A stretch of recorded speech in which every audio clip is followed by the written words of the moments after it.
اعوذ باللہ من الشیطان الرجیم بسم اللہ الرحمن الرحیم نحمده ونصلی علی رسولہ الکریم وعلی آلہ الطیبین الطاہرین ولعنۃ اللہ علی اعدائہم اجمعین اللہم ارزقنا زیارت الحسین فی الدنیا وشفاعت الحسین فی الآخرہ بحق محمد وآلہ الطاہرین۔ ناظرین گرامی، گفتگو کا آغاز ہو چکا ہے اور آج یہ ہماری دوسری گفتگو ہے آپ سے معیار حق و باطل کے عنوان سے کہ کربلا ہمارے لیے کیا معیارات مشخص کرتی ہے حق و باطل کے درمیان میں تمیز کرنے کے لیے، اس لیے کہ ملا کے حق و باطل کیا ہے، معیار حق و باطل کیا ہے، کس طریقے سے ہم حق اور باطل کی تشخیص دے سکیں۔ اگر کوئی نماز پڑھ رہا ہے تو کیا حق ہے، کیا اگر کوئی حج کے امور انجام دے رہا ہے تو کیا وہ حق ہے۔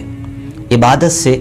یہ تشخیص دینا کہ کون حق پر ہے اور کون باطل پر ہے، تو کیا آیا معیار شناخت حق و باطل عبادت ہے، امور عبادی ہیں۔ بعض افراد یہ خیال کرتے ہیں کہ جو زیادہ عبادت کرتا ہے وہ حق پر ہے، جو عبادت نہیں کرتا وہ باطل پر ہے، یعنی ملا کے حق و باطل کو عبادت کے امور میں منحصر کر دیا جاتا ہے۔ لیکن اگر ہم ظاہری طور کے اوپر تمام عالم اسلام کو دیکھیں تو ہم کو عالم اسلام کا ہر فرقہ اعمال عبادی انجام دیتا ہوا نظر آتا ہے، ہر فرقہ نماز پڑھتا ہوا نظر آتا ہے، گرچہ نماز پڑھنے کے سب کے طریقے الگ ہیں، حج کو انجام دینے کے تمام کے امور میں اختلاف پایا جاتا ہے، لیکن بذات خود نماز، حج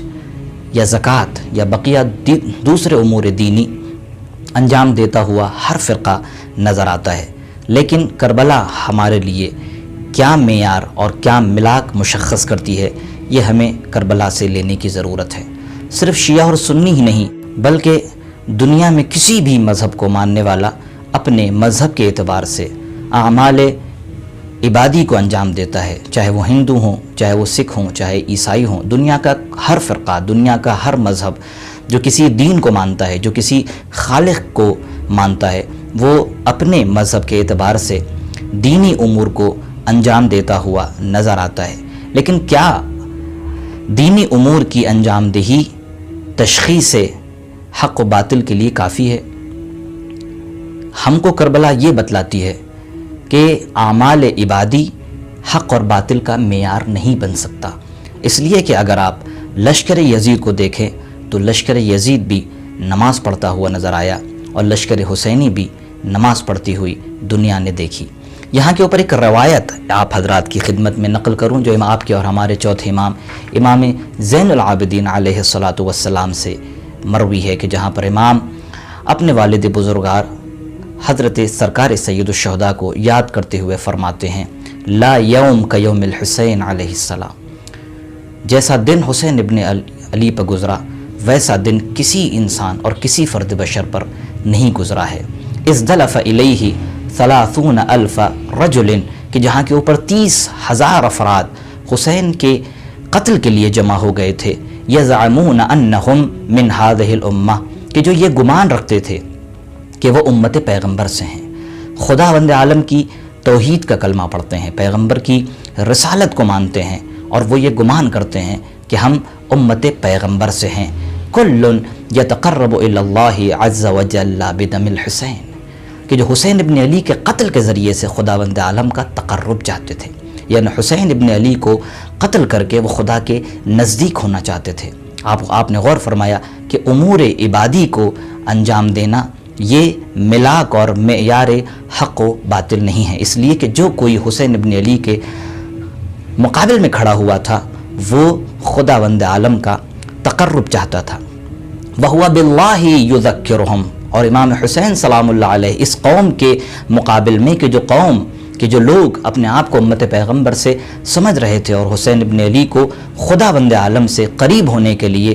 قتل کرنا چاہتے تھے، امام حسین سلام اللہ علیہ وَهُوَ بِاللَّهِ يُذَكِّرُهُمْ، امام چہرم نے ارشاد فرمایا کہ امام حسین ان لوگوں کو یاد دلا رہے تھے کہ وہ نبی کا نواسا ہے۔